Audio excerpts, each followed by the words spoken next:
ইরানের ওপর অর্থনৈতিক চাপ আরও বহুগুণ বাড়াতে এবার নজিরবিহীন পদক্ষেপ নেওয়ার হুঁশিয়ারি দিয়েছেন প্রেসিডেন্ট ডোনাল্ড ট্রাম্প। আগামী সপ্তাহেই তেহরানের বিরুদ্ধে এমন সব ব্যবস্থা জারি করা হতে পারে যা অতীতে কখনো দেখা যায়নি বলে ইঙ্গিত দিয়েছে আমেরিকার অর্থ মন্ত্রণালয়। ডোনাল্ড ট্রাম্প দ্বিতীয় মেয়াদে প্রেসিডেন্টের দায়িত্ব নেয়ার পর তার প্রশাসন ইতোমধ্যেই ইরানের 1000-এরও বেশি ব্যক্তি, জাহাজ ও প্রতিষ্ঠানের ওপর নিষেধাজ্ঞা আরোপ করেছে। জব্দ করা হয়েছে তেহরান সংশ্লিষ্ট প্রায় $500 বিলিয়ন ক্রিপ্টোকারেন্সি। তবে যুদ্ধ অব্যাহত থাকায় এবার ইরানের অর্থনীতিকে পুরোপুরি স্তব্ধ করে দেওয়ার ছক করছে আমেরিকার অর্থ মন্ত্রণালয়। বার্তা সংস্থা রয়টার্স বলছে, প্রাথমিকভাবে ওয়াশিংটনের মূল লক্ষ্যবস্তু হতে পারে চায়নার স্বাধীন তেল শোধনাগার বা টিপট রিফাইনারিগুলো। চায়না ইরানের মোট রপ্তানি করা তেলের 80% বেশি ক্রয় করে। এসব শোধনাগারের উপর পরোক্ষ নিষেধাজ্ঞা আরোপ করে তেহরানের তেল বাণিজ্য বন্ধ করতে চায় আমেরিকা। নগদ নিয়ে এলো হার নামানা হার অফার।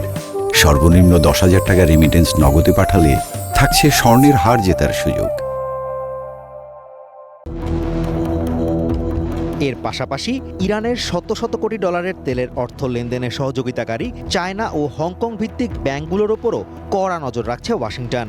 তবে চায়নার বড় আর্থিক প্রতিষ্ঠানগুলোর উপর পরোক্ষ নিষেধাজ্ঞা আরোপ করলে বেইজিংয়ের পক্ষ থেকে পাল্টা অর্থনৈতিক প্রতিশোধ এবং সংকট তৈরির আশঙ্কা করছেন বিশ্লেষকরা।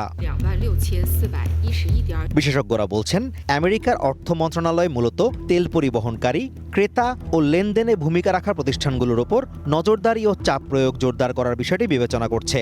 পাশাপাশি সমুদ্রপথ অবরুদ্ধের পর এবার বিমান চলাচলের ওপরও নতুন নিষেধাজ্ঞা আসতে পারে।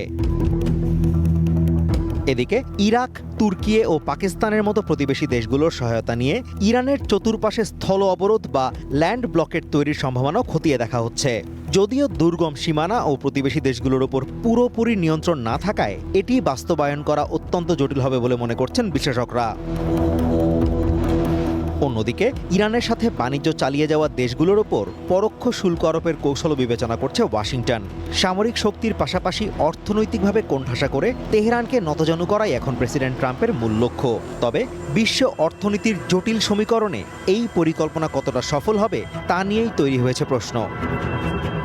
Azimur Rashid Kanak, one international desk.